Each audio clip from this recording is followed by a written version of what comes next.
zenye watu wanaendanga Friday. Kuna watu waniambia kuna mahali watu wao huenda Friday, mimi sijui ni wapi. So huko mahali watu wanaendanga Friday, kuna tuchupa tu glass twingine tudogo. Naonanga watu wakipewa sijui ni nini, but nasikia zinaitangwa shots, but I don't know what the nasikia tu zinaitwa shots. Sasa hizo ndio Nyashinski anasema. Lakini kuna shots zingine ambazo sitaki kusema kwa sababu this is a radio, I cannot say them. Na gunshot. Hata hizo sitaki kuinsist sana kwa sababu January hata tumalize hiyo story tu hapo. Kuna hiyo na bado kuna zingine mara mbili sitaki kuexplain. The more explain inaharibu maneno, nitaharibu. Anja unajua saa hizi naweza haribu kwa sababu niko na the youth. Na hizi ndio terms zenye vijana mnatumianga. So wario hata kujifanya. Hizi ndio terms mnatumianga huko nje. Sema tu kweli. Sasa umenifunza leo nimejua. Haya mimi ndio nimeanza sasa kufunzana. Haya karibu sana Wario. Please ambia vijana na ambia kila mtu mwenye nasikiza wewe ni nani. Mimi nakujua lakini maybe kuna watu huku nje pale online hawakujui. Tuseme tu online. Wale wa radio najua nakujua maybe pale online. Yes, unaweza angalia ile kamera. 1 2 ama 3. Unaweza angalia kamera 1. Yes. Kamera 2 na 3 tumia E1 ndio iko live on Facebook mimi naitwa Wario William. Mimi ama acha hiyo title ni chairman wa Marsabit Youth for Peace. Mimi ni mwenyeji huku. By the way ushakuwa mwenyeji, yani ishakuwa home. Huku ni home. Sijui tuanze kuhost shop pamoja. Si ndio?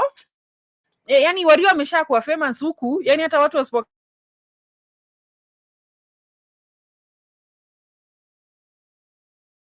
kama venye Masile watu kwanza tuseme tu hivyo Masi yako shule but she'll be coming soon. So tumebaki na Wario.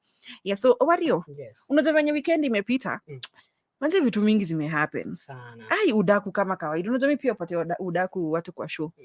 Lakini kuna udaku kwenye niliona nikasema huku nje watu wako na pesa. Mimi sina. Huku nje watu wako na kakiru. Kuna mtu alisema kusema tu ukweli.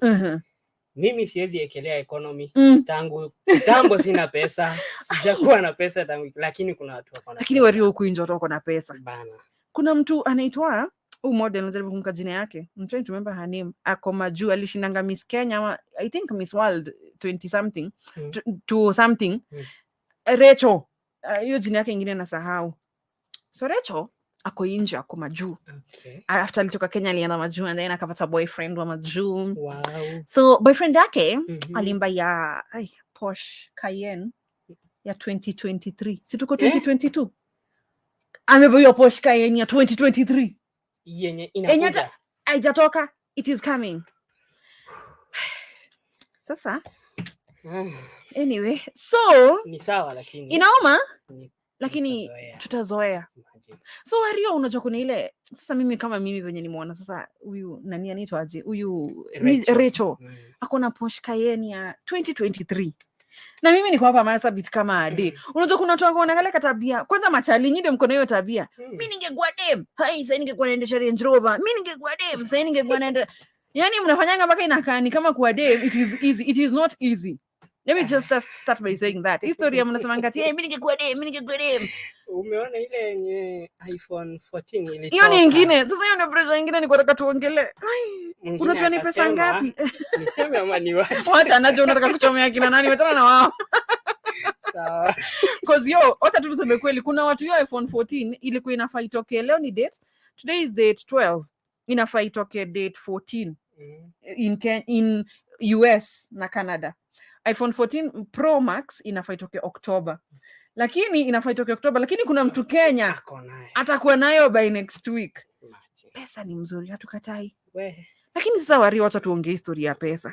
Hii mambo ya material things manze inafanyanga watu huku nje wanapata pressure kama sisi. Sasa kama kuna mtu already ako na gari ya 2023 na hata 2023 hajafika. Imagine na wewe una hata ya 2017.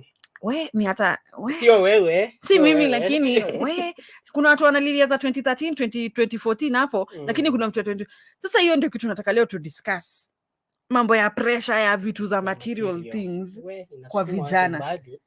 Sasa mimi unajua kuna kitu tunaweza do like I cannot do anything unless maybe niangukie mtu lakini sitaki wacha nikae single tu vile niko. Sitaki. Na kuna wale wanasemanga if I had a boyfriend, mimi ningekuwa na hiyo Pro Max, ningekuwa na Charlie, ningekuwa na ile Cayenne 2023. But sasa wenye wana maboyfriend kama sisi, alafu Wario nakuja naona uko na iPhone 14 plus na mimi ni kijana, si nitaanza kupata pressure? Acha niweke yangu like seriously, yes, kuna hiyo pressure yenye vijana pia. Sasa on a serious note, kuna ile pressure yenye vijana wanakuanga nayo. Like kijana mwingine ameona huyu ako na gari, huyu ako na iPhone 14 na yeye hana, anaanza kupata pressure. So hiyo ndio kitu tuna discuss leo, pressure among the youth on material things. Zile vitu sasa kama hizo nimesema, kama gari, kama simu, hizo ni material things. Hiyo ni kitu nimeiona, I've seen it with my friends. Lakini mimi kama kuna kitu najua sitakangi ni kujicompare. However much ningetaka sana nifike hiyo level ya nani anaitwa Rachel, by kesho haiwezi, make sense. Hata nikiamka kesho asubuhi niseme kesho nataka kununua gari ya 2023, make sense. Lazima tu ni work hard for that thing. But now siku hizi vijana wanataka shortcuts sana. Like utapata youth ameambiwa hata mimi niko na Porsche 2014 2023 mnaweza kupatia, so ile shortcut tu. But then at the end of the day, hiyo shortcut ina leading into something deeper. So now let's discuss about mambo ya pressure of materialism among the youth. Huko Masabitiko mbaya sana. So pressure ya nyinyi vijana, among nyinyi vijana ni gani? Mimi nimekupatia tu example hiyo iPhone 14 na gari. Unajua wewe ulisahau moja yenye karibu kila mwanaume ako nayo. Nini hiyo? Mansion. Okay. Unaona best yako ako na keja nyingine, mansion nyingine kali. Na mko the same age. Bana. Unaingia kwake unapata TV ni zile Samsung yenye ni curved. Sijui tu Google Samsung, wacha hata tusi Google. Unaenda unapata nyumba imejaa viti zile za Sasa anakuambia hizi viti zenye ziko kwa nyumba yangu just 300,000. Okay. Na wako hapo na mko the same age, lakini wewe utamwambia si unamwambia zinakaa poa 300 peke yake. Kumbe huko ndani unaumwa. Inauma lakini utazoea. Ndio umezoea. Pesa unapata mko the same age. Ako na pesa kukushinda. Then wewe uko hapo sasa unaanza ku stress, unajiuliza nitatoa wapi? Unaenda kujaribu kumuuliza yeye na yeye akupatie siri. Unajua watu wako na pesa pia. Kuna wengine atakayeni kusema wanatoa pesa yao wapi? Simtuambie pia si. Sasa unaona hiyo pressure iko. Pressure ya pesa, nyumba, gari, hizi vitu material. Kwanza simu siku hizi. Unapata 13, imekuja 13 Pro, mtu anatupa hiyo ananunua nyingine, wewe bado unatumia Tecno mahali. Na mko the same age. So hiyo pressure, mimi naona uko na iPhone, uko na 13. Mimi iPhone, acha tu nyamaze. Hiyo yenye niko nayo naangalia tu nasema na Wario ni the same age na mimi. Tuko the same age, tulikuwa the same class. Na najua afanyi job. Wacha kwanza tuanze hiyo. Kuna ile nye watu atua hiyo hatujai waona job, hatujui wanafanyanga job wapi, lakini msee anaendesha Range Rover unashindwa anakuambia ni kuhustle. Ni kujaribu tu. Kuna wadingire watu tumianga ni kujaribu tu. Ni kujaribu tu. So how do the youth huku Marsabit? Tuseme ni huyo kijana ako pale home ana feel the same like ni mimi sasa ni moyo Ade. Wario ako na iPhone 14. Nifanye nini sasa Wario? Niibe? Nifanye like what is the one thing that will come to a youth's mind? Because unajua kuna ule youth ataangalia atasema kama Ade anaweza afford iPhone 14 na ana Charlie. Wacha tuanzie kwanza hapo. Na ana Charlie. Si hata mimi naweza afford hiyo iPhone 14. So what do I do? So does that thing lead to vitu kama kuibia wazazi, kuiba mifugo? Kwa sasa hivi wenye tuko place kuna mifugo. Like hii pressure inaweza fanya vijana waingie into crime sana.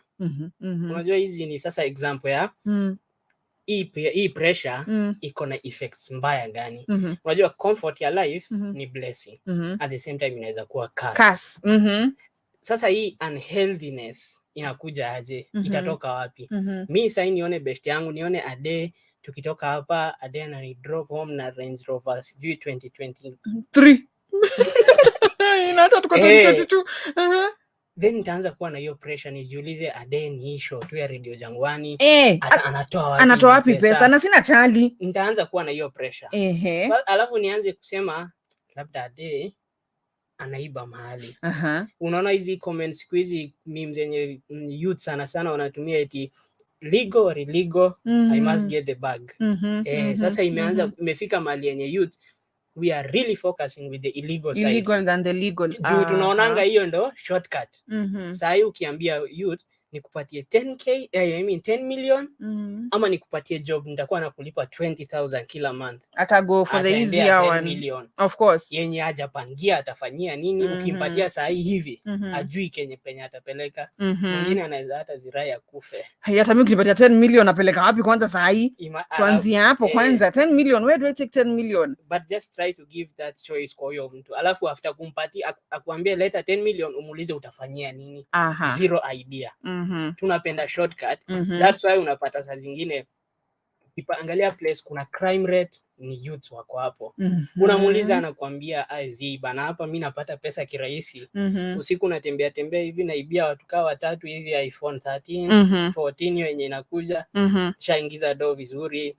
Anakuambia sijui nini ingine youth wanafanya, kwa mfano kujoin hapa Marsabit kwanza siku na conflict. Hizi conflict groups zinalipwa na watu. So anakuambia si ni kwenda huko tu na kutekeleza hizo vitu mambo mabaya nitalipwa. That's how we tend to get into things that are not necessary for our life. Crime.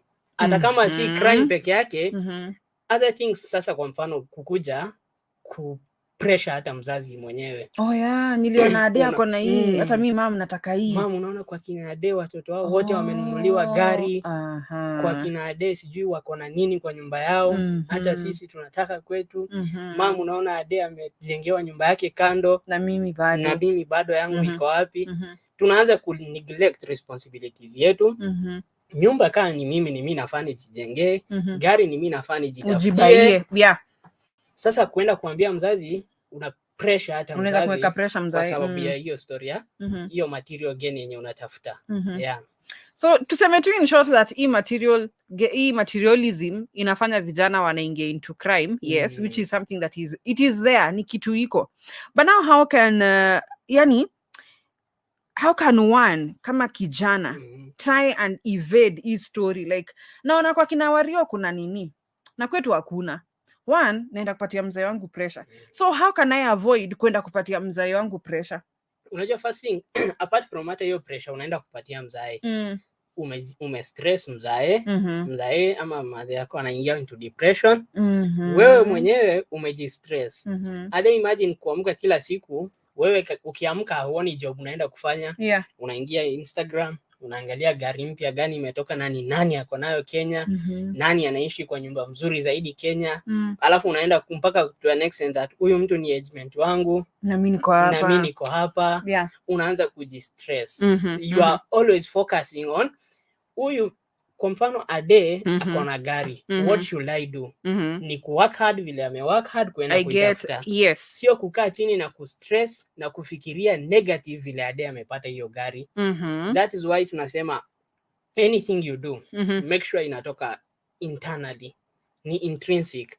Mimi kuamka asubuhi, wewe sasa Ade, kuamka asubuhi kukuja hapa show, haukuji si ati like unafurahia kufanya hii kazi. Si ati lazima mtu akuamshe Ade kuja enda job. Lazima ufanye hivi. Ade kila siku ukikuja hapa tunakupatia kitu, kila siku unapata tu kitu mzuri hapa unakuja juu unaipenda. The moment unaanza kufanya kitu internally, inatoka from internal, ndani yako, inaitwa intrinsic reasons ya kufanya kitu. You start avoiding all those negative thoughts about material. Wewe unajua pole mimi ikifanya hii yangu nafurahia, at the same time najua at the end itanipatia gain. You forget about the negative thoughts yenye uko nayo about other people's material.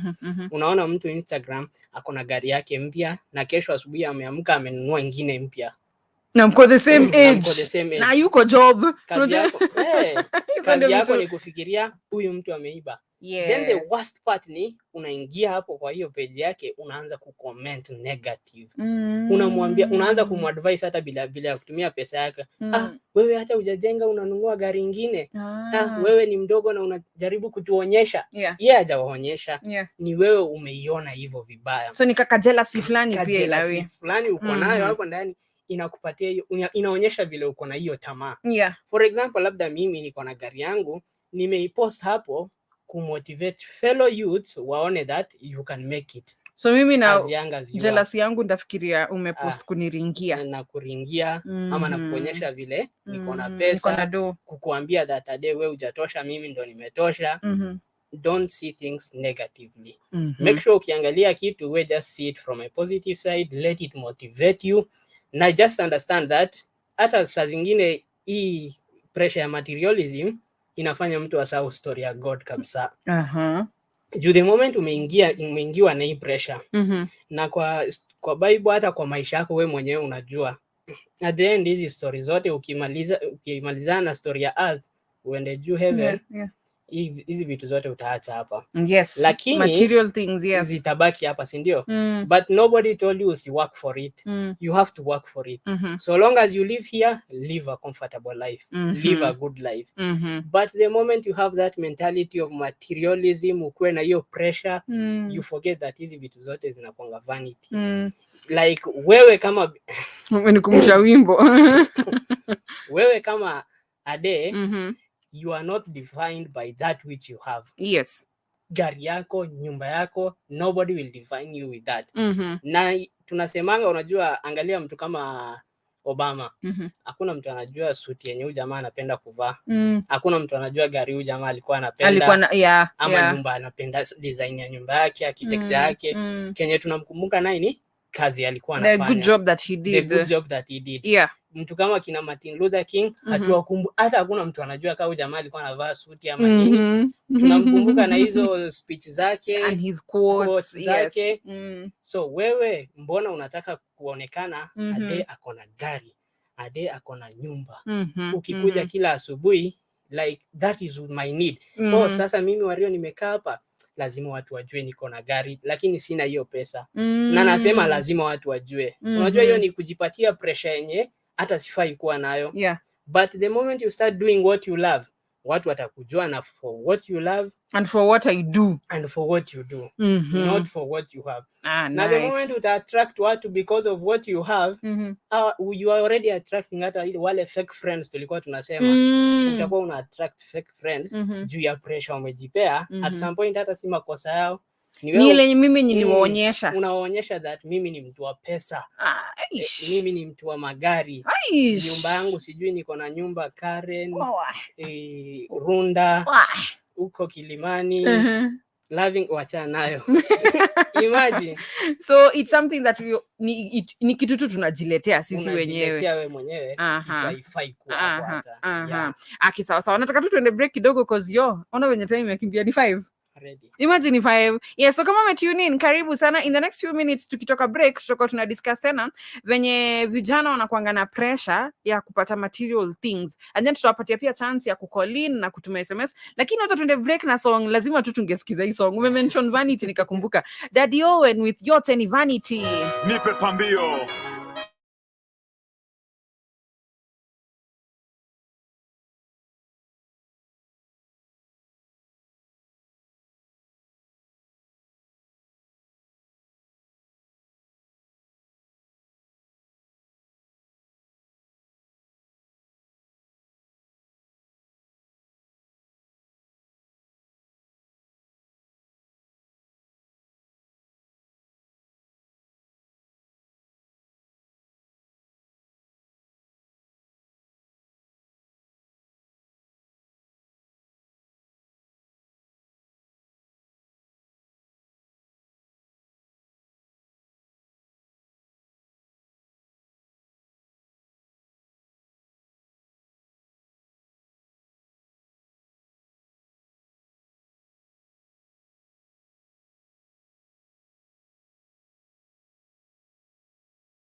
wa habari kutoka Radio Jangwani. Muktasari wa habari.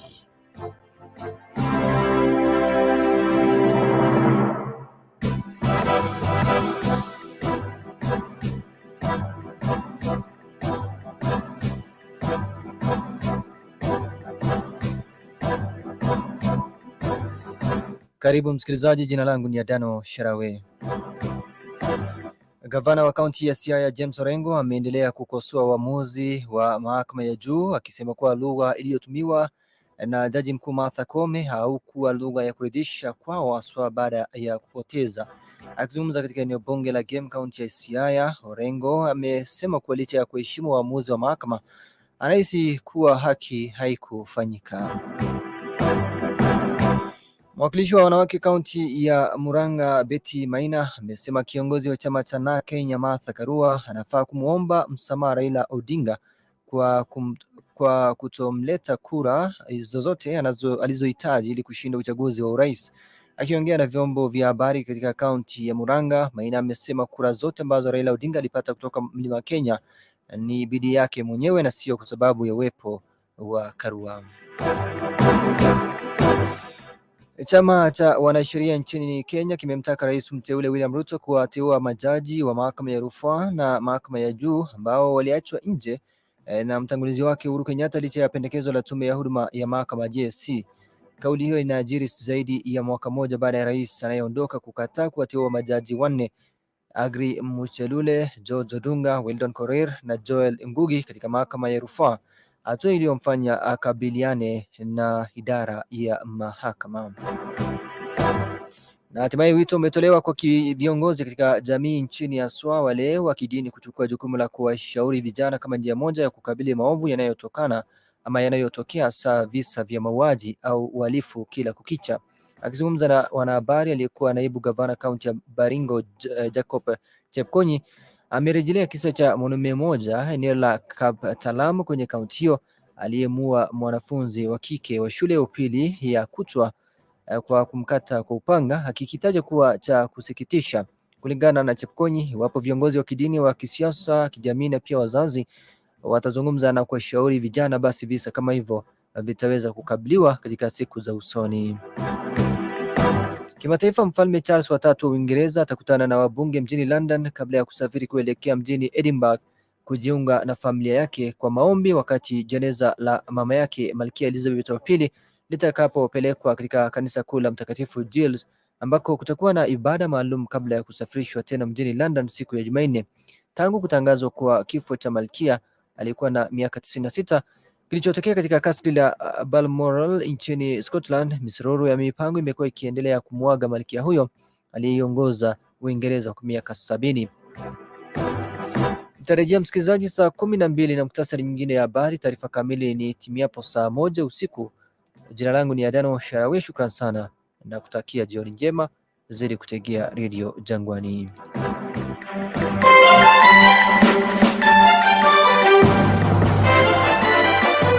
Muktasari wa habari kutoka Radio Jangwani.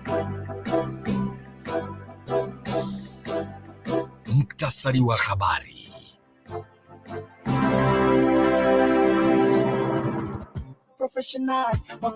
Kufanya biashara bila kuitangaza ni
zetu kidogo na pia tutakatia tu show kidogo because our president is giving a speech right now, anapatiana speech na lazima tusikize his last speech as our president. By our president namaanisha Uhuru Kenyatta. So wata kwanza tusikize speech yake and then after the speech is over tunaweza endelea na show. Maana una gani Wario? Yeah. As a way of life in our country. We have reinforced our educational and technical excellence, and we have also successfully led the nation through the worst global health crisis in over a century. We also turned a number of challenges that we inherited and those that emerged during our tenure into areas of opportunity for a better Kenya. The baton we received from the late President Ade.Ft was carried through. We built on his legacy and indeed on those of the previous two administrations in every area of public life.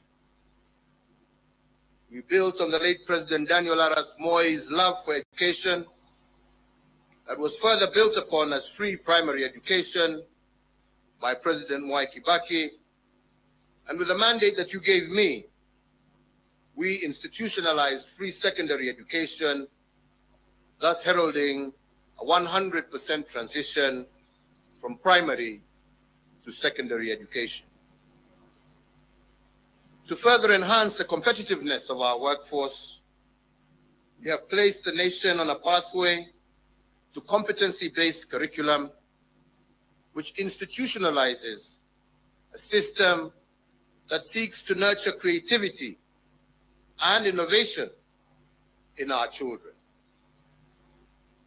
Aware that insecurity can break the chain of our national development and deter the realization of the national anthem's promise of plenty within our borders, we have built on the work done and created a much improved security environment.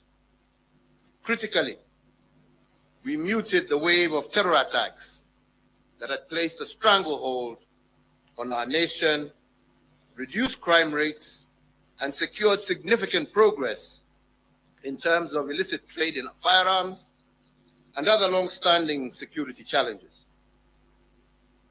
We achieved this by retooling our security organs and making them more capable to address the dynamic contemporary security challenges that Kenya faces.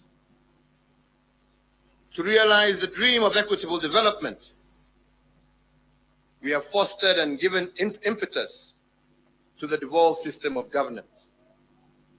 In line with the 2010 Constitution, we institutionalized devolution and forever changed the face of Kenya. Through devolution, government is now much closer to the people, with Kenya shillings 2.5 trillion transferred by the national government to the counties from 2013 to date. Now Wananchi's needs can be heard and addressed in real time, and the funding transferred to counties can be better aligned to the priorities at the local level. With the mandate you gave us, we pursued the vision of previous administrations for greater economic integration within the East African region and led the push to admit the Democratic Republic of the Congo into the East African community. With this singular move, the East African Community Common Market grew by 90 million people, yielding an expanding market of 300 million persons and the consequent enhanced opportunities for Kenyan enterprises. Building on the place of pride earned by our forefathers, we fortified our global footprint. Our non-permanent membership in the UN Security Council has amplified Kenya's voice on international peace and security matters. Indeed, from 2013 to date, we have had over 100 inbound and outbound state visits, hosting heads of state and government from across the world. And Kenya is now a consequential voice and an undisputed leader in continental and global issues. This has enhanced opportunities for Kenyans in both the diaspora, but also within the international civil service. As a consequence, diaspora remittance have increased tenfold over the last decade, and they now stand at an all-time high at over Kenya shillings 400 billion per annum as of 2021, surpassing some of our traditional exports as foreign exchange earner. We have also built on the aspiration of the independence generation to foster inclusivity and gender parity. We have furthered the pioneering spirit of the second administration that elevated women leadership, and in an unbroken chain built on the progress made under the third administration, and we have vastly expanded women's participation in governance and significantly increased the number of women in cabinet and in senior ranks of government, as well as our security organs. Indeed, we have built on President Mwai Kibaki's path-breaking investment in infrastructure. We hand over 11,500 kilometers of newly tarmac roads under our administration, doubling the number of kilometers constructed from the dawn of the Republic to 2013. My administration has upgraded Kenya's infrastructure in terms of roads, ports, bridges, fiber optics, power generation and transmission. And as a result, Kenya now stands out as an investment destination of choice and a continental as well as a global hub. In enhancing service delivery, with the mandate you gave us, we also transformed the way government services reach the Mwananchi. We did this through the introduction of Huduma Centers and the e-Citizen online platform, which together have made access to public services a fast and pleasant experience, and not the toll that every citizen had to endure in the past to obtain basic services. Now passport applications, birth certificates, marriage certificates, business registration, driver's licenses, and so many others can be done online from anywhere in the world. As a digital government, we successfully transitioned from analog to digital television and radio, resulting in the country today being home to 130 TV stations, up from 14 in 2013, and 204 radio stations, up from 130 in 2013. These figures do not factor the massive expansion in the digital space that has seen many hundreds of thousands of Kenyans successfully monetize various digital communication avenues. I have immeasurable pride in having the magical tag of Made in Kenya affixed to a much wider range of products, and my administration has reinvigorated domestic manufacturing and diversified our exports of finished products.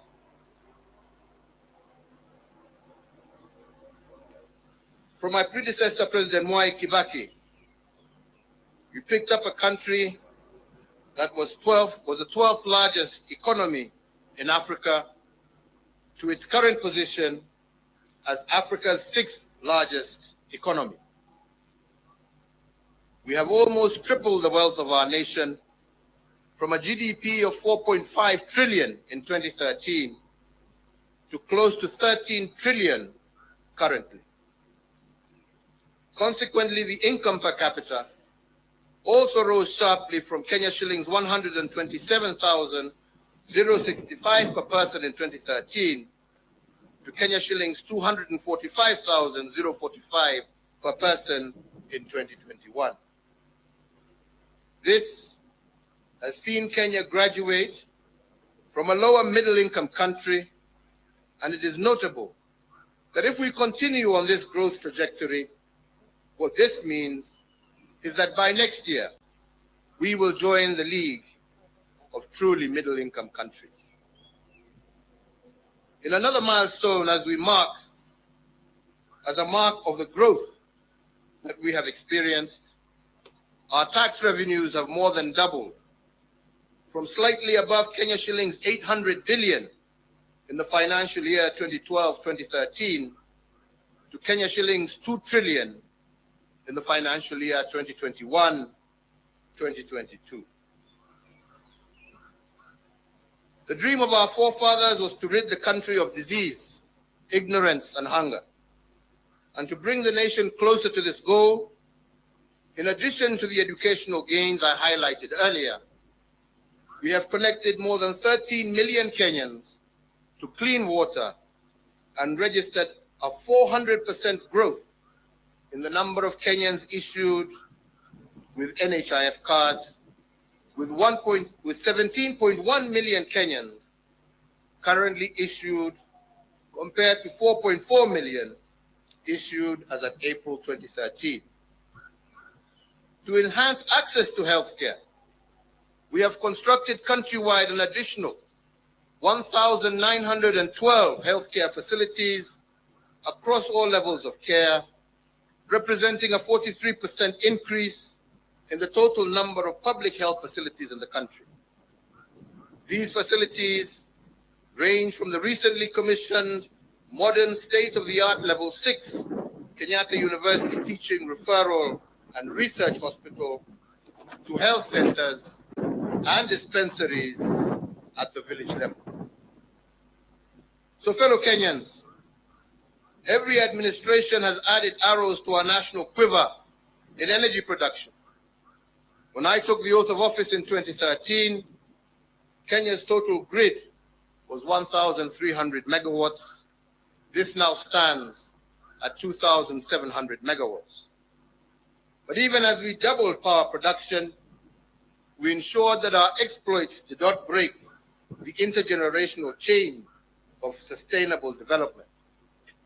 Thus, 80% of the power that Kenya generates is green energy, propelling Kenya to an unenviable position as a continental leader and a pioneering global role model in the generation of green energy.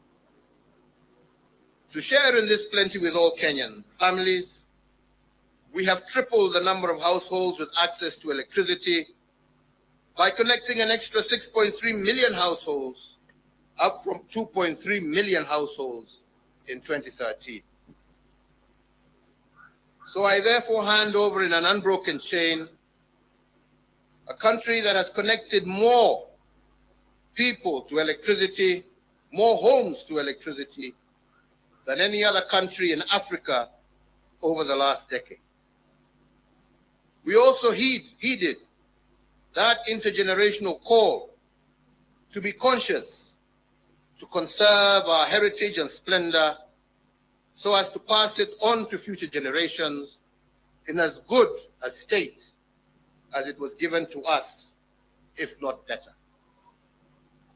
We have done this by leading a planting campaign where 1.34 billion trees have been planted, moving our forest cover from 6.99% in 2013 to 8.83% in 2022, and increasing our tree cover from 12.3%, thus surpassing the set constitutional threshold of 10% in a record 5 years.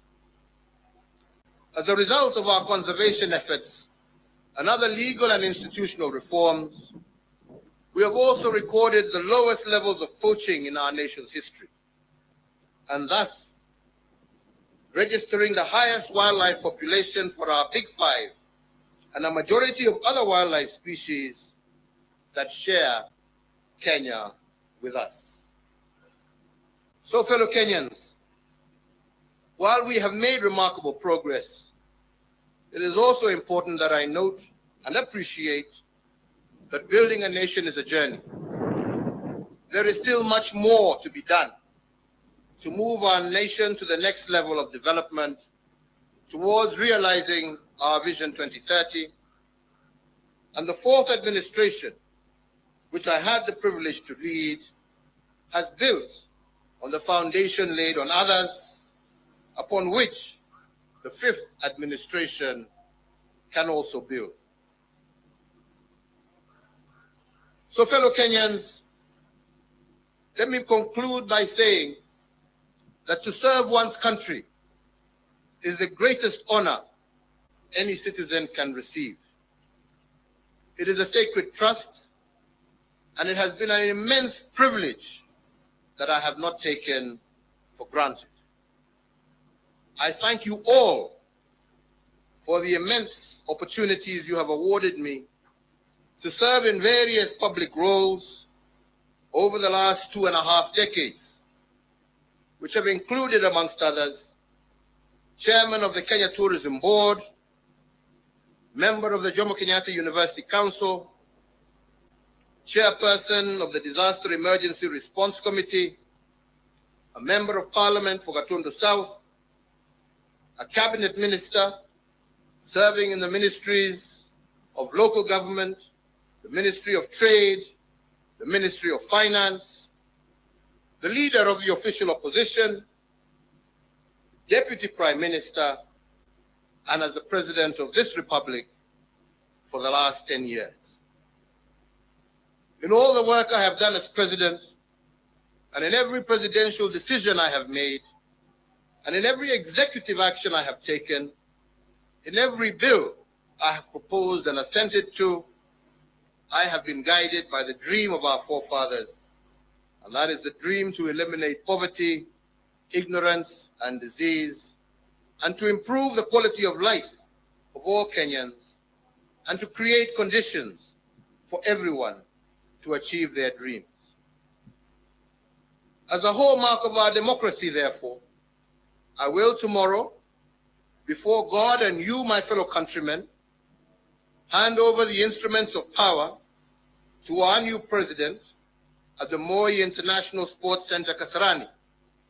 And with that, the fourth administration will come to an end, and the tenure of the fifth administration will begin.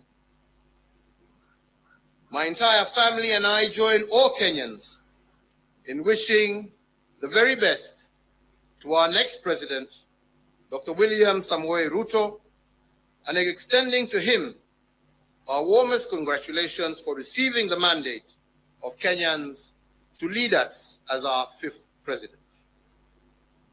And so, Mr. President-elect, as you walk the path to your inauguration and beyond, you will be the president not just for those who voted for you, but for all Kenyans.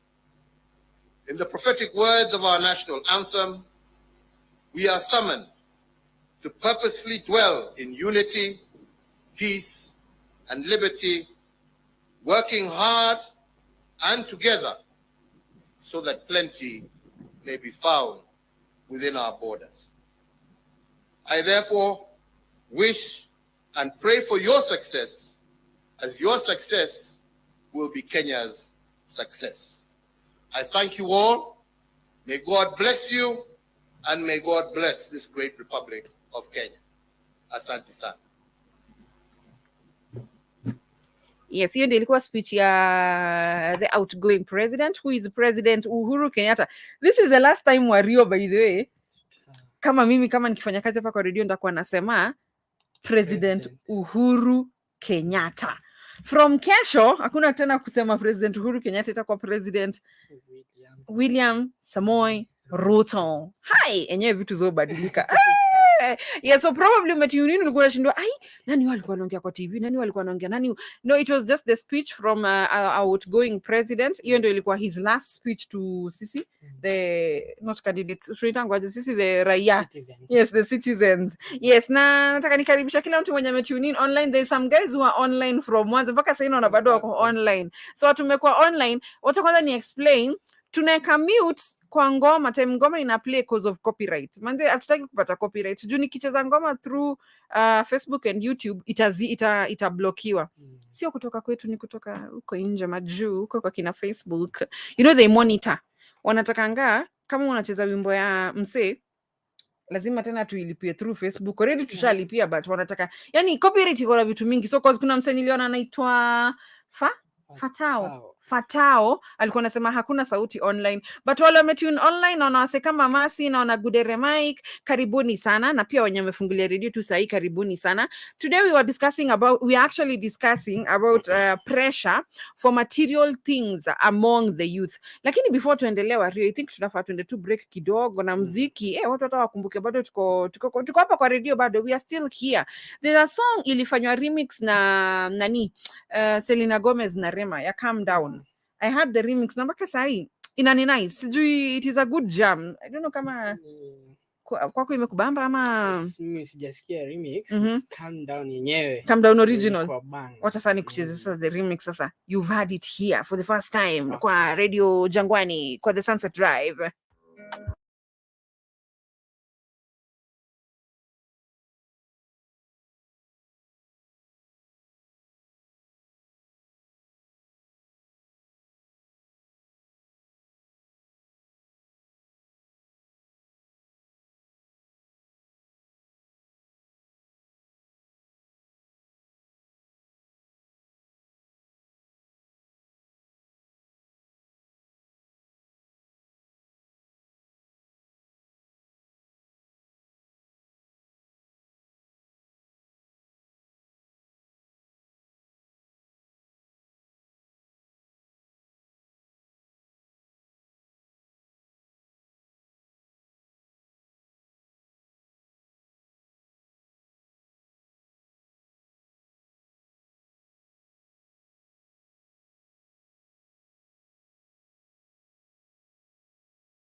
Ndio hiyo remix umesikiaje?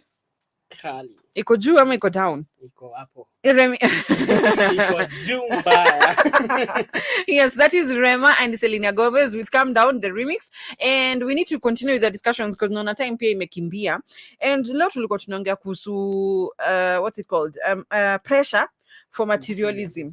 Probably kuna wale walikuwa tune in from mwanzo and tulikuwa tushafika point ya vile vijana saizi Masabit, not hata, it's actually the whole Kenya. Yeah. Actually the whole world. Hata kusema Kenya ni kitu inakuanga everywhere. Yeah. Because I've seen a few TikTok videos ya vijana wa majuu pia wana going through the same thing.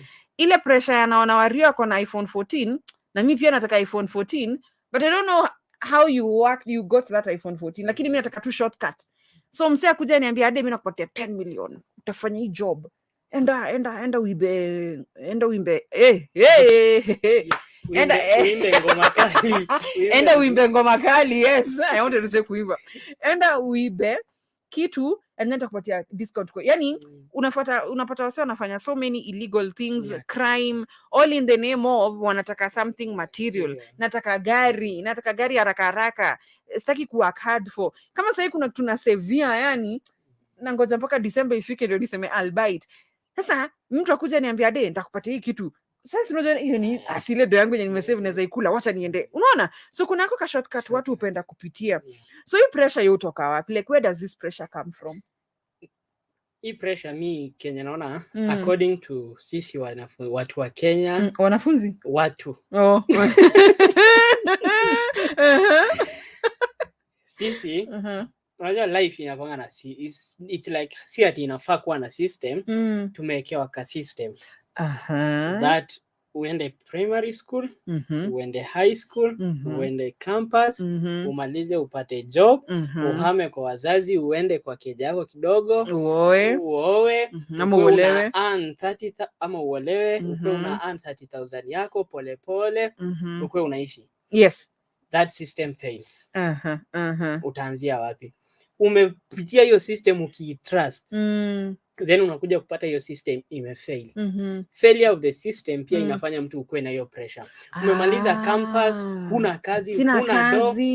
System imefail according to me, imesucceed according to Ade. Yeah. Then mimi nitaanza kujiuliza mbona mimi sina hiyo kazi na kulikuwa na Ade? Mbona sina hiyo pesa yenye Ade ako nayo? Sasa unaona too much trust kwa hiyo system, then wewe umetrust system, ujakaa ukifikiria other ways. Juu at some time kuna kitu mimi nilikuwa nasema that ukitaka kufikiria that you will always move with the ukue successful. Unajua si tuna aimingi kukua successful, to move just in that direction yenye tumeambiwa Ade alipitia njia akakuwa successful, Masi alipitia njia akakuwa successful, mimi naye Wario wacha nifuate tu hiyo njia. We tend to follow the exact protocol yenye tumewekewa. Mtu huwezi pata youth saya umwambie kuna kazi ya receptionist na huyu mtu alisomea engineering, utapata amekataa. Na degree yangu siwezi, atakataa, si ndio? So this person will see that mbona hii system haijawaka kwangu. Ndio anaanza kuwa na hiyo pressure that mimi pia nataka kuwa kama Ade. Si sote tulisoma, sote tulipita campus, the same age. Nataka hiyo system work for me. Then hiyo system itafanya ukue na hiyo pressure. The other thing sana yenye tunajua ni friends. Uko na marafiki ambao okay, these friends wenye wanapost tu achana, wenye amuongeangi, but there are those that wanakusukuma kwa ground, wanakusukuma nakuja na kwambia, nikikuja show hapa na kwambia Ade, nimenunua gari, si pia wewe ununue, kwani unangojea nini? Unaniambia mimi sina pesa, kuna deal, kuna hivi na hivi mimi nafanyanga. Unaona hiyo pressure. So kama Wario pia alipitia hapo na ni best yangu, na hata hajashikwa, hajapatikana kwa kesi yoyote, si hata mimi naweza, wacha niende. Unaanza kuwa na hiyo pressure from the friends ambao uko nao. Ile ingine ni yenye mimi najua ni from wazazi ama relatives yote. Umeishi na pressure ya maisha yenyewe. You are living under pressure. Umezaliwa ukaenda nursery school, Ade lazima upite. Uko na hiyo pressure, lazima upite. Primary school lazima upite.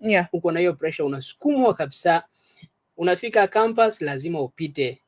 high school campus lazima You have uperform. to. You have to. Like hakuna option ingine, mtu anakuonyesha that there is no other option than to pass. Then ukifika kwa maisha unasikia mzazi anakuambia unaona watoto wenyewe wako hivi, watoto wa so and so wanasoma, wameenda mpaka masters, na wewe bado uko hapa, unaona watoto wenyewe wamejenga nyumba, na wewe bado hata una kibanda. Then wewe sasa, mimi ukiniambia hivyo, me I will take it from a negative side. Kwani ni mimi peke yangu, then naanza ku stress. Unajua the moment you start taking hizo comments in a positive way, huyu mtu anani encourage kusoma, anani encourage kufanya bidii kwa maisha, anani encourage ku work hard, lakini the moment wewe unaona nimepewa pressure mingi, is there a shortcut? Sasa wewe unafikiria wapi hiyo shortcut iko wapi? Mimi nitaenda aje ndio nifikie hao watoto wazazi wangu wanasema, nitapita wapi ndio nifurahishe mzazi? Mzazi akikwambia hivyo, this parent anajaribu kufanya work hard maybe. Okay, their parents pia tunaweza sema ni wanakuwekelea pressure hata hiyo pesa, si ndio? Yes. Then sasa wewe take those things positively. Wewe jua mtu akikwambia kuwa na gari, enda jenga nyumba poa, hiyo ni a way of telling you to work hard, succeed in life, kuwa successful kwa maisha yako. Ade nikuulize, wewe sasa ukiulizwa being successful ni nini? Ade, unataka kuwa successful. What is that success you are looking for? My success, okay, kwangu mali niko sahi. According to you sasa. Okay. Yangu ni okay. Tuseme ni I want to kuna kitu nataka kuachieve. Yes, that is the exact thing I was looking for. Unaona venye sahi niko hapa radio, as in niko comfortable, yes, but there's something I want to achieve na najua nita achieve later. Yes. So I can't stay kuisema bado, yes, I know there's something I am, yani kuna kitu, but there's something. Yes. At a certain time, sindio? Yes, probably in 2 years. Something you want to achieve at a certain time. Yes. Failure to achieve your success goals. Nitasikia vibaya, yes. Juu unajua hiyo success goals ndio itakuletea mazuri. Then yes. Nitasikia vibaya, nitasikia uchungu, of course. Like kwanza kenye I'm working hard for something, alafu ikatae, bana ndaifeel. Nitasikia vibaya. Because sasa utapata hata hiyo pressure, like I trusted the process and nothing is happening. Unakuja kupata that hiyo pressure itakuwa mingi kwako to an extent that you can get into stress na upate depression. Yes. That is one thing that brings pressure ya materialism. Haukuwa na pressure wewe ulikuwa na mtu mwingine, ulikuwa na unataka kusucceed something, you fail. Ndio sasa utapata hiyo pressure. Like mbona sijapata? Ndio sasa utasema nimetrust process ikakataa. And then this process pia lazima ini trust sasa. Unaenda shortcut. Unaenda kuitafuta. I hope vijana amfanyi hivyo sahi. Yes. I want to go through the comments on Facebook. Kuna mtu, Masi ametune in. Masi anasema, hello my people. Money is the root of evil and good too. It depends how one controls themselves. Money is an essential part of life, but the way you get it matters. A lot of the youth are misled by social media. They want to impress people on social media. That is very true. And then we go any extent to compete with the people. We don't know their background. Unasema, pass my greetings to everyone. I miss everyone so much. Oh, Masi, we miss you too. Masi has a very good point, by the way. Social media ndio imeharibu vijana, by the way. Tuseme tu kweli. Sana. Nikishaona Waria amepost pale akona V8, ya mimi nataka V8. Amen. Yeah. Lakini sasa sitaki kujua venye Waria amepata hiyo V8, but hata mimi nataka hiyo V8 haraka. Social media. Goodere Mike naona pia umetini unasema you are following, and then someone anaesa anajulikana kama babakena Nalha. Unasema hello Radio Jangwani, I'm Swabir. Karibu sana Swabir. And then there's someone else on Facebook anaitwa Asim Galboran, John Messi anasema following you live. Thank you so much. And then kuna mwingine anajulikana kama Ibra Kausa. Anasema ni ajeni majamaa mko poa na wapata live from Kanairo. Watu wa Nairobi. Tunaona mmetune in. Karibuni sana. Thank you so much for the love, by the way. And then also kwa SMSs, I saw a few SMSs. I think we will go through them. Most of them zilikuwa za salamu. So sijui kama tupatie watu chance hii. Ni saa ngapi? Tupate chance hata wao they can also Yeah. comment. So you can call in, namba yangu ya simu ni 0717 516010. Radio Jangwani, hello. Mzungu, mambo? Poa sana Ali. Habari ya jioni. Mzuri kabisa. Leo manilenga lakini nimeona tu acha niwagotee. Sikukulenga, pole. Sawa, tuko pamoja kama kawaida. Aha. Sawa, nasikiza tu show hapa. Asante sana Ali kwa kutune in. Sawa, nasalimia wanajangwani wote. Okay. Wewe si ati nimewalenga. Ni vile tulikuwa kwa discussion, alafu kulikuwa na live ilikuwa inaendelea ya the president. So hiyo lazima kwanza tungesikiza. But now we can now discuss. So mnaweza ni call ama mnitumie SMS. Zile SMS nimeona zote mostly ni za salamu. So hizo nitasoma baadaye. As we wait for guys to also contribute, tunaweza endelea. Can you relate this pressure with the youth today? Wewe unaweza relate? Yeah. Wacha tupeane tu example leo. Una relate aje na hii pressure yenye saizi vijana wako nayo? Okay, hii pressure materialism tukirelate na vijana unaona that angalia mzee wa watu wa 90s hapo. Yeah. Si 90s 90s ni mbali. Wako karibu 90 1990 wenye wamezaliwa. Nimesikia 90 years. Karibu niulize. Watu wa 90 saizi wanafaa kuwe 31 32. 1990 32 tuko 2022 wako 32. Angalia tuseme sasa 90s kuteremka chini, 80s kwenda 80s kwenda juu, 1980 1970 wako 1960. Huyu mtu yes. Sisi wa 1960s, nyinyi watu wa 1960s.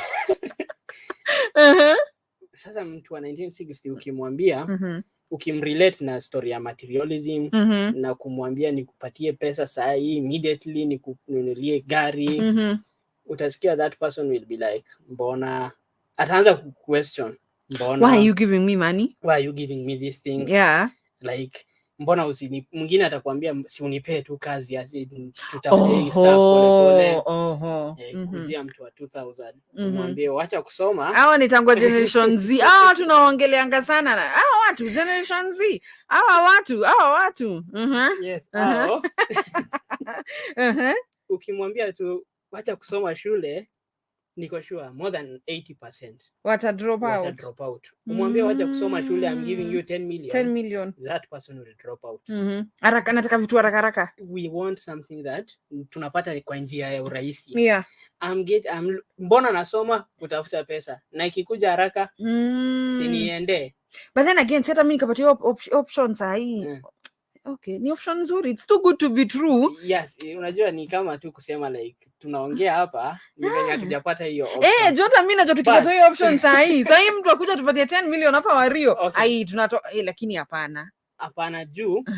Mimi kwa mfano according to me nasemanga tu cha ukweli. Nikiambiwa saa hii either job ama pesa, what will you choose? I will go for the job. Ndio nipate hiyo pesa nirudi nisome. Because I know that is where kitu natafuta iko. Hapo kwa masomo. Yes. We are not saying usitafute hiyo pesa. Tafuta with the right way. Upate in the right way. But don't forget about the process yenye unapitia. Yes. Juu sisi unapata pesa, you forget about the process yenye unafaa kupitia. Tunaanza kusahau everything. Unalock everything like I'm not looking for that degree. Nilikuwa nataka niende nisome mpaka PhD, nimepata pesa. Niko na do.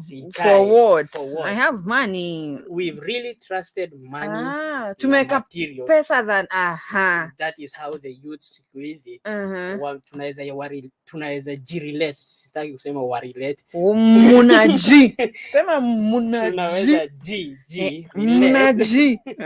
Na story ya pressure ya materialism. Then one other way ya kuwarelate ni venye Masi amesema, angalia social media. Yes. Social media is 80% a fake place. Ni place ingine fake sana. Nitatoka hapa, kuna mtu alisema unaweza enda Karen uambie Getman range shika, so wacha nisimame hapo nipige picha ni post. Then Ade mahali anasema guy Wario kuna range. Social media. Alafu na majority of the people who are there ni youths. Ade pia ataanza ku stress, kwani Wario kuna Range Rover aje na tuko the same age. Aje nana dem nana ndio unapata youth ndio wako na hiyo pressure zaidi. Aha. Angalia sasa mzazi mwenye hao watu wazee wenye tunawasemea apate that hiyo message kama hiyo iko social media, Yeah. this person will take it positively. Aha. Not the way we the youths are going to sisi take venye it. tuna yeah, Vile that's tunaichukua ndio true. shida hasa. Aha. Huyo mwingine akiona atasema like labda This one is working hard. He's Yes. working hard. Yes. Sisi tunasema kwanza kama ni dem akona yes. Huyu akona sponyo. Akona mbaba. Hivyo ndio wanaitangwa. By the way, unajua ni kitu imenomaliziwa. Sasa hii nikikuja hapa na iPhone 14, de akona mbaba zaidi. Anatoa wapi do? Yes. Si iPhone 14 I think sasa itagonga 180k. Ikikuja Kenya itafika either 150 180. Juma juu by the time itakuwa 150 180. Na mtanunua tu. Na tutanunua tu. Tutanunua tu. Unaona pressure ingine sasa? So unaona youths wengi wako hapo social media. Labda mzazi atafikiria like wacha niende niulize Ade how she is working to get that. Hata mimi nitaanza kuwa na wivu Ade aje anapata hii kitu, hata mimi niko na hiyo tamaa. Then hiyo tamaa itanifanya sitaweza kukureach out kukuuliza how did you get. Mimi kazi yangu ni kukuenvy, kucomment ujinga hapo, kukutusi.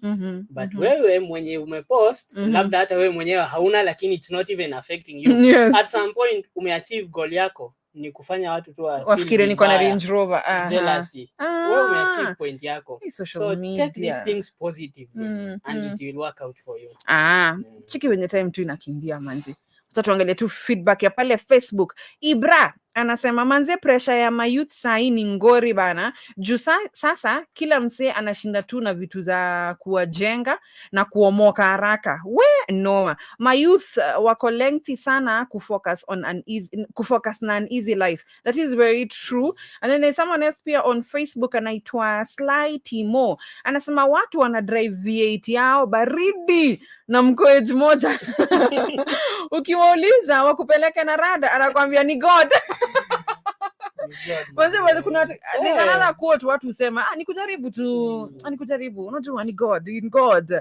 Semeni tu ukweli kama wewe ni mtu. Kuna mseta alikuwa anasema hivyo a few weeks ago. Sema ukweli. Kama wewe umeiba do, ambia hawa vijana niliiba pesa. Wacheni kuambia hawa vijana ni God. No, waambieni ukweli like kama unajua juzi tu haukuwa na gari. Next week tunakuona na V8. Hauko job. Alafu you are bringing God into your evil endeavors. No, just tell the youth ukweli. Mimi hii pesa niliiba. Hii pesa nilifanyia hivi. Hii kitu nilifanya hivi ndio nikapata hivi. Ndio huyo kijana pia akae chini aanze kuona ama hata mimi niibe ama. Kama unauza drugs, ambia vijana I sell drugs for a living. Na ujue kuuza drugs ni vibaya by the way. Ndio sasa kijana mwingine akawa anaona yenyewe hata mimi nikiuza drugs nikishikwa itakuwa more worse, so I'd rather not sell the drugs. Exactly. So nyinyi wenye mko huku nje wenye mko na mavitu kubwa na wenye wanaambia watu ni God ndio wanafanya vijana waache tunaanza kushindwa kwani God ni wade tu. Kwani God mia ni provide. By the way nyinyi ndio pia mnaribia. Mnataka kuharibia God jina huko nje pia. Because now if you're telling guys it's God, na try. Unajua kutry to like ambia ukweli, ambia kijana ukweli, I worked hard for my money. Niliteseka nikifanya hii kazi. Unajua Ade, another thing, ukiona social media, hapo social media mimi nikipata pesa, I will not post what I went through. I only post the success. Yes. Nitapost the brighter part. Yes. I will not post all that dark tunnels nilikuwa napitia. So sisi wenye tunaona, we are not seeing the real picture. We can't see what's behind you. Hatujui the sleepless nights nimepitia, the 100 meetings nimeenda in a week, hatujui. Si tunaona tu success. Then tunadhani it's an easy way to maneuver. Vijana, pia nyinyi wenye mko nje, pia nyinyi vijana, wacheni kuweka vijana wengine pressure. Tuko na dakika 2 ya kwenda break. Wacha tu tuende break kidogo. Kuna hiyo song yenye ilikatisiwa kidogo na news ya yote ni vanity. Hatutaisikiza saa hii but baadaye.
C'est pas comme ça qu'on fait les choses.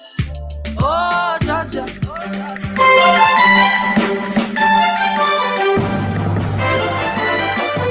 Muktasari wa habari kutoka Radio Jangwani. Muktasari wa habari.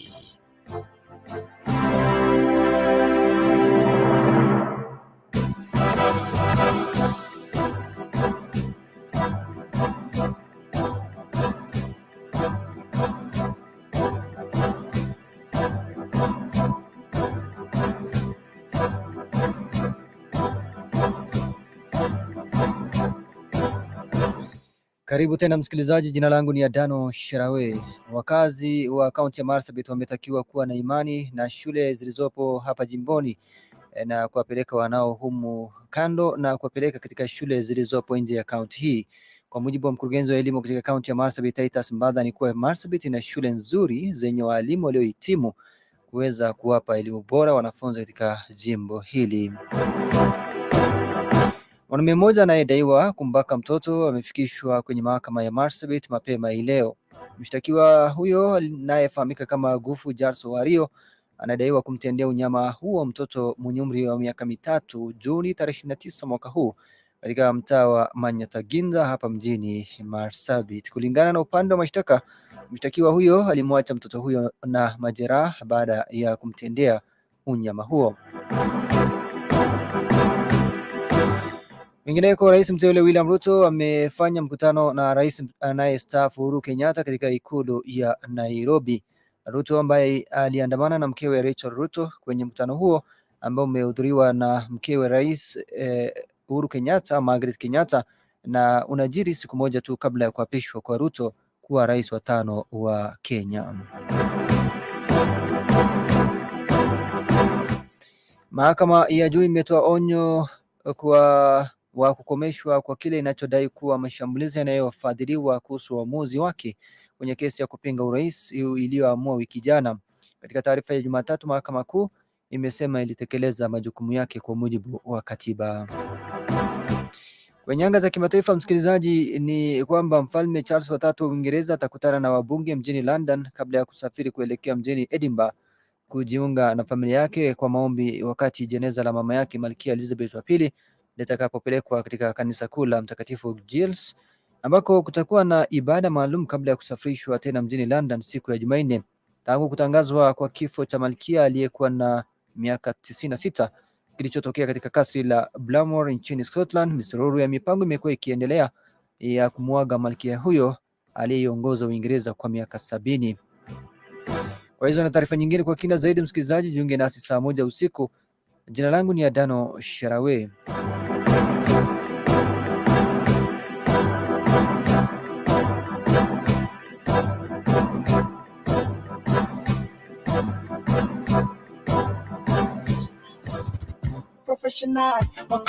Kufanya biashara bila kuitangaza ni sawa na kutabasamu gizani tu. Kuza biashara yako leo. Tangaza na Radio Jangwani. Tangaza mikutano yako leo na Radio Jangwani, iwe ya kibiashara, mazishi au hata michango. Kama haijasikika hapa, basi bado haijulikani. Wasiliana nasi leo kupitia nambari 0703-396-042. Radio Jangwani, baragumu ya faraja. Professional, the way you take me to the end when you human being you under house arrest. You can even with comments and tangle man. Je, ungependa kujivinjari na kutuliza baada ya siku ndefu mchana kutwa? Kinibeba ufala na shokaraka na jam, juna ngoja maskani sana kwa hamu na gam. Can't seem to take my eyes off you, especially up I can move.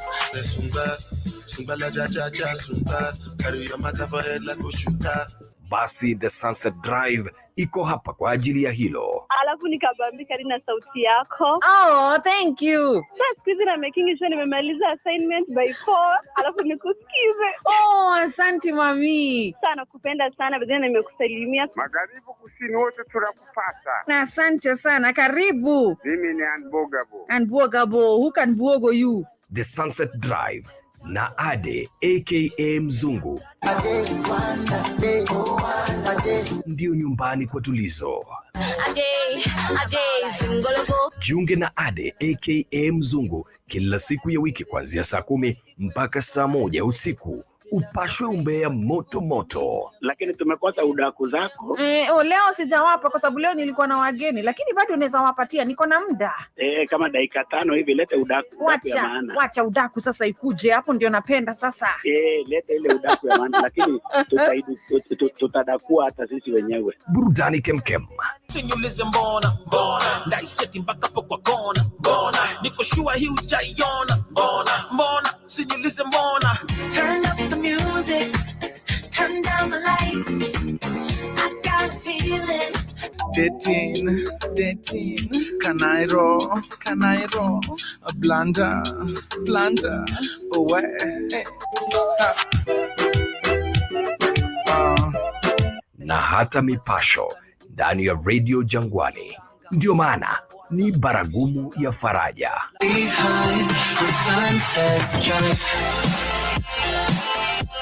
Ni vile nimeona time imekimbia leo, hata tutaenda break na ngoma. Nataka tu tumalizie. Ibrahim ni bamba sana pale Facebook. Ibrahim, nimeona SMS yako, nimeona message yako Facebook. Ibrahim anasema, iko pia message ya Ibrahim. Let me see. There's one.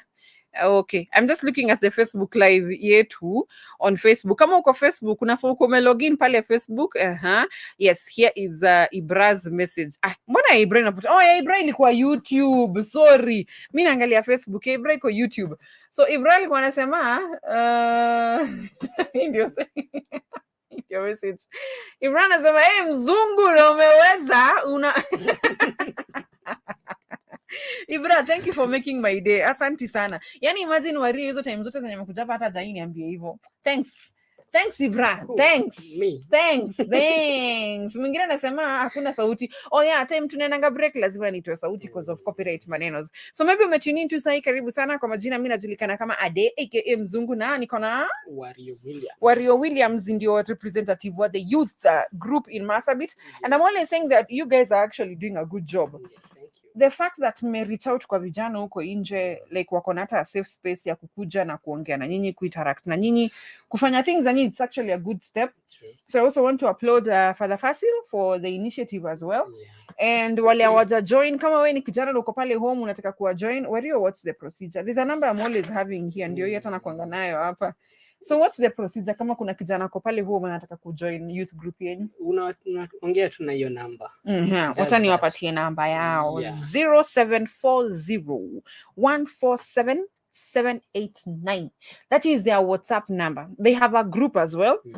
And they do so many things to encourage the youth. So kama wewe ni kijana pale nyumbani and you're all about peace and love. Was that the motto? Peace and love. Yes, motto yao ni peace and love. Kama unapenda amani na wewe ni mtu kupenda pia, you can join their group. So Wario ndio nikuache uende. We just need to cover up the discussion of the day. Leo tulikuwa tunaongea kuhusu pressure for material things among the youth. Vijana manzi wanataka vitu za haraka sana. We understand. Kila mtu anataka soft life. Inaitwa soft life. Hata mimi nataka hiyo soft life. But hii soft life lazima you work hard for it. Kama kuna kuangana kitu tamu, ni pesa yako. Yani kitu umeifanyia kazi. Jaja kuna kitu tamu kama hiyo. Like unajuanga, I worked hard to get this phone. I worked hard to get this pen. Best feeling ever. Hii ingine yenye unamshika 10 million. Enda feel pia. Sasa 10 million. Nimepewa tu. Alafu hata hautaichunga vile utachunga. Yes, utakuwa like, wacha nitumie 1 million nifanyie, wacha niwe. Hata unataka kumtazama 10 million in a day. Hata si a day, sijui I don't have a plan. Na ujui hata penye imetoka. Bas. Lakini hiyo ulisweat ukaitafuta. Lazima ukae chini unaangalia anima tuko na budget, unaangalia budget ni entertainment, budget ni ya food, budget ni ya rent. Ingine sasa unapata 10 million. You see, where do you start? Because kuna msee wao anapata 10 million sahi. 1, atenda alewe. 2, drugs maybe. 3, yani hata fikiria kama expenditure yote. Yes, hata fikiria like ama nikasome, ama nika educate watu, ama nikafanye, una get. So how do you escape this pressure as a kijana pale home? think positive. Trust whatever you are doing and love whatever you are doing. Avoid negativity huko social media. Welcome everything in a positive way. Then be motivated, kuwa motivated na internal reasons, intrinsic reasons. Ukifanya kazi, jua ni kazi unafanya juu unaipenda.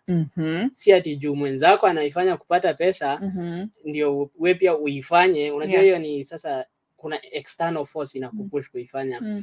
Very simple, be positive, welcome every critic yenye unapata kutoka mtu in a positive way, do what you love. Hivyo tu, nothing much. Yeah, so kama wewe ni kijana pale home, please try your level best and work hard for what you want. Work hard for what you need rather than kuangalia Wario kona V8 na hata sitaki kujua venye amefanya, but pia mimi nataka V8. And then ile pressure mnataka pia kwenda kuwekea wazazi. Mimi mam kama Ade akona iPhone 14 hata mimi nataka 14. You know the time mimi niko high school, or not high school, primary. Kuna time nilikuwa ngana katabia until later ndio ukiexplain wana mzae unaona okay. Nilikuwa naona Wario akona pen mpya. Mimi niko na ile pen. Na si ati pen yangu ni mbaya. Ni ile tu just want something new. So mom, daddy, mimi nataka pen mpya, nataka. So mzazi yako like pia huyu. Si nilimbuy pen juzi. Ama unaenda unapoteza pen ndio uget ingine. Kuna by the kuna vijana wao ufanye hivyo. Hata watoto like mtu yeye anaona mtu mwingine akona something better and they also want nataka hiyo chupa ya maji. So mimi nitaenda nitupe hii yangu. Niende niambie mzazi, mom, daddy, nimepoteza. Mzazi naye amengangana pale home kutafuta hiyo do na wewe umeenda kumweka pressure. So vijana, I'm actually talking to the youth. Please msiende kuweka wazazi pressure. Just because umeona kuna mtu mwingine akona iPhone 14 na maybe parent wako aliafford kukubaia Samsung. I have no issue with Samsung, but yani wacha tu ni di Samsung kidogo. Lakini Samsung ni jina kubwa, wacha neta kudi Samsung. Ni okay. Wewe tu ameweza kuambia mzazi wako ameweza kuafford Samsung na wewe unataka iPhone. iPhone saizi ni 130k, iPhone 13. Mzazi unataka kwenda kuweka pressure mzazi akununulie simu ya 130,000 na yeye tuko na simu maybe ya 50 ya bei ndogo najaribu kuangalia yani reasonable. So usiende kuweka mzazi pressure ati I also want an iPhone 14 because Wario has an iPhone 14. I also want a car kwa sababu akina nani wamebaiwa gari na wao ni the same. Please msiende kuweka wazazi hiyo pressure tafadhali. Endeni mweke wazazi pressure yanataka kusoma. Endeni mweke wazazi pressure nataka kusoma kwa sababu itanisaidia na itawasaidia. Like msiende kuweka wazazi pressure ya no, this is to the vijana. Yes, hizi vitu material physical tu. Na imagine hata tukidai Mario kuna mtu atanizika na simu wapi? Hata labda kuna mtu sasa anasema nani akidai nachukua hiyo simu yake. By the way kuna watu wao ongea hivyo Kenya unalilia sasa hiyo Range Rover yenye unaona mtu ana hata zikwa nayo. Kuna mtu already ashabook hiyo Range Rover. Anasema nani akidai hiyo Range Rover ni yangu. So is it material things the vijana? That is my take. Good. It is good. Watu wanataka hata mimi nataka hizi material things. But ukiangalia chini unaona isikupeleka kwa kasi. Let be a blessing. Also vijana, now this is to the ladies. Msijiexpose kwa sababu ya material things. Usiende ukatafuta mbabas, uende upate ugonjwa all in the name of I wanted an iPhone 14. Imagine Ade, kwanza hiyo acha niongelee. Imekuwa something that is normal squeeze. Imekuwa normalized. Tumeifanya ikuwe normal. Like unasikia dem anakuambia to your face, kama huna pesa sikutaki. Like imekuwa normal, girls are not afraid of saying that they are after money. Hapo sasa it's high time that unafaa kuelewa that. Okay. Hii example. Angalia Ruto na bibi yake penye wametoka. Walianzia kuchini Wacha na story yenye jokes watu wanasema eti ukiambia mtu learn to be like Rachel Ruto pia dem anakuambia learn to be like Ruto himself. That's a good point though. So just understand that everything you have to do need you for your own good. Yes. Sasa hivi venye tu umesema uende utafute mbaba. Utapata hiyo iPhone, utapata hiyo gari, then utapata pia ugonjwa. Now which is better? Ugonjwa ama simu? As in and let no make that thing equal normal. Hapana, story ya relationship, marriage, according to girls, let it not be after money. Hata wanaume siku hizi, boys too. Hata wanaume by the same madem pekee for that. Wanasema mimi siku hizi kama una pesa. Hata wa mamas nasikia pia nyinyi mko na vijana not nyinyi. Hata vijana pia historia wa mamas wacheni. That thing has to end. Na hata tunafaa kufanya campaign against it. Yes. Imekuwa something serious. Tumeinormalize, imekuwa ni kitu normal. Tunaiona ikiwa light, but it's going to be heavy on us. Yes. The ladies, the guys, msiende kutafuta masponyo. Msiende kutafuta wanaitwaje? There's another word. Inatumia sahi. Kuna mbabas, sponyo, mamas. Kuna word ingine nilisikia juzi imeanza kutumiwa ndio wazazi wasijue. Hebu wazazi nitawapatia hiyo siri nikikumbuka. Yes, there's a new word in town. Inatumiwa kurefer someone who is hii jina inapotea kwa nini? There's any ni kama tu sponyo. But there's a word saizi vijana munatumia, you are using. Si nini vijana, si ati naonea. Cause sisi enzi zetu walikuwa naitwa enzi zetu walikuwa naitwa sugar daddy. As in hizo enzi zetu. So sugar daddy ika upgrade ikaenda to sponsor. Sponsor ika upgrade ikaenda to mbabas. Ya wamama ni mamas, wamama sponyo tu, but there's a new word. But now to the ladies also and the guys, the young guys yani. Msikimbile kutafuta hawa ma sponsors kwa sababu unataka a new iPhone. Usikimbile kutafuta huo mama cause you want a new car. Utaenda upatwe ugonjwa. By ugonjwa I don't mean AIDS peke. There are so many diseases huku nje. Apart from ugonjwa, okay, umeenda ukapata mbaba, hujapata ugonjwa lakini umepata pesa. We don't think about reputation yetu. Wewe mwenyewe sasa huyo dem umepata hizo vitu from that mbaba. Like tunaonanga nowadays ni rahisi kusimama mbele ya mtu kusema si mimi niko na mbaba, so what? You don't think about your reputation. Na unafaa kujua watu hawasahau. We are people who are growing up.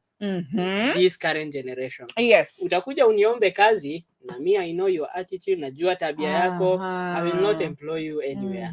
Sahi ukinikuja hapa Ade kuombe kazi na wewe unajua tabia yangu. Yes. Unajua story, watu siku hizi wanasema generation Z hawana easy employability skills, easy soft skills.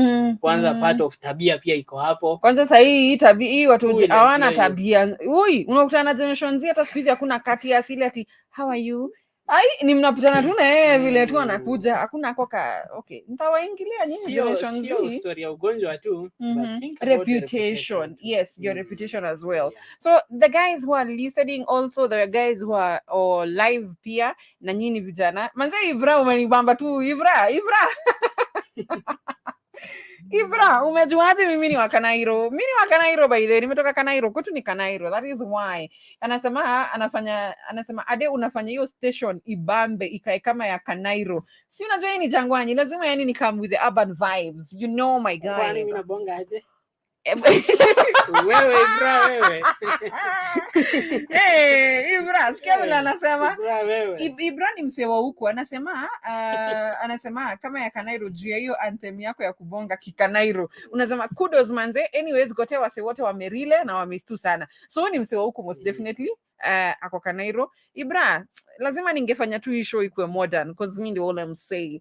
Now I also want to watch us to rap hapa kidogo. Ibra Ibra salimia nani acha kukaji.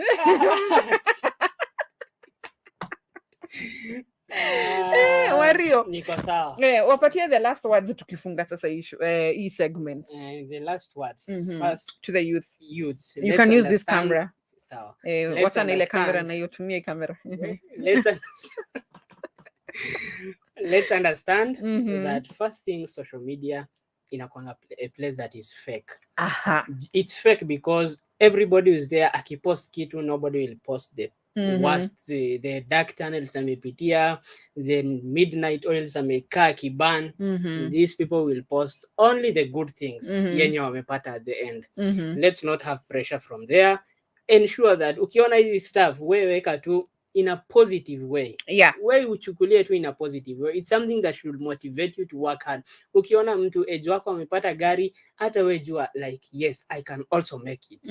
At this age pia mimi naweza pata gari yangu. Let me work hard for it.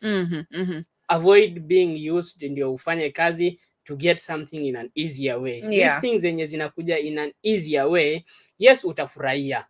But hautakuwa na ile as like yes I worked for it. Ile kitu ya kusema that hii gari ni yangu na mimi nimenunua na nimeifanyia kazi. You will not have that energy hata kusema hivyo. So sisi kama youth tuache na story ya pressure. Let's walk to the path that yenye unafaa kupitia ndio get that thing that you are always looking for, to get to that success point, kutafuta hiyo grace yenye unaishi ukitafuta. Let's ensure that tumefuata the right path. I also want to encourage the youth. There's a song I was looking for, ile wimbo ya pressure ya nini, maswali na walizo nyingi, lakini pressure ni a different pressure. Hii ni ile pressure ya wale wazazi wanapatia watoto pressure ya kuoa, pressure ya this is a different pressure. It's not the same pressure, but it's still the same thing. Ibra, kuna mse kwa SMS ameniambia nikusalimie sana by the way. Anasema oya Ade, say hi to Ibra Kausa, mwambie mbogi nzima ya Merile iko ndani. And then I can just go through the SMSs before you leave. There's someone kwa SMS aliniambia sasa ona huyu kuna SMS zingine new tuma pia bana. There are things I can't read on air. Hii SMS huko unafaa utume kwa radio. Hii ulikuwa unafaa utumie mtu mwingine. Hii hapana. Then someone else alikuwa anasema hello Ade, mimi naona pressure inatusumbua sana hata hatujui tufanye nini hadi mtu anadai ku give up kwa maisha bana. Huyo ni Ann. That is very true. But msiache pressure ya material things ziwatake you give up. No, these are just material things. Like kalamu inaweza enda na ipotee. Simu inaendanga ni simu ngapi watu upoteza zinaibiwa. Isn't it material? Look for something that's bigger than material things. Look for love. Look for not a love, see. Okay, love ni nzuri. But ni necessary, but si necessary. But look for skills. Like enda ujitrain kufanya kitu. Enda ufanye, yani si necessary, kuna vitu that in which you have passion for. When morning nikisema love si necessary nitaingiliwa. Love is very necessary. Imagine ukifanya hiyo kitu yenye uko na passion. Whether unalipwa ama hulipwi, you will be happy doing it. Whether utapata do kutoka hapo ama utakosa do, you will be happy doing it. Wewe utafurahia tu. Hautaona like maisha inakubo, like unataka ku give up, uko na hiyo pressure. Unajua tuko na pressure juu unafanya kitu utaki ndio upate. Yes, that's another thing. Na unaenda kukosa. So let's not give up. Just look for that thing uko na passion nayo. So yeah, I want us to wrap up now our discussion sai. Wario unataka ku big up nani? Mimi. Kila mtu. Mimi nataka ku big up Ibra. Ibra pia mimi amenigotea. Ni mwana Ibra na umegotea Wario, alikuwa anasema ni vile alikuwa amesikia jina yako. The song I was looking for inaitwa pressure ya nini, lakini this is a different pressure. Tutaenda tu break kidogo na hii song ya pressure. And my last words to the youth, msipate pressure juu ya easy material things. Tafadhali just work hard. Time yako itafika, mtakuwa mnatupatia pia nyinyi testimony yenu like hata mimi kuna time I wanted this and I didn't get, but I worked hard for it and I got it. So msiache pia pressure ya social media iwadanganye. So let's go on a short break. Na song tunaenda nayo ni pressure ya Big Pin, Nameless, Mwalimu and Pascal Tokodi na Angela Shindwe. Unajua Angela Shindwe? Generation Z ndio hawa sasa. Hiyo tu ukishasema hivyo hiyo hata sijuangi hata wewe. Wacha sasa basi nikwambie Angela Shindwe ni nani? Okay, unajua Tatu? Siwajui. Aujui Tatu? Hata hawa wasaisi wajui. So ndio usianze kusema mimi ni generation. Wewe ni generation Z. Tatu walewa. Mateso ya roho umenivunja. Chezesha hiyo ngoma. Kumbe huyu ni mtoto, sikieni. Huyu ni mtoto kabisa. Hajui Tatu. Mateso ya roho umenivunja. Aya, kuna wengine tena Okay, sawa. Nimemuingilia sana. Sawa, Generation Z, kuna song ndacheza ya Udem alikuwa kwa group ilikuwa inajulikana kama Tatu. Wacha kwanza nianze na hiyo song ya Teso ndio waweze kujua ni akina nani.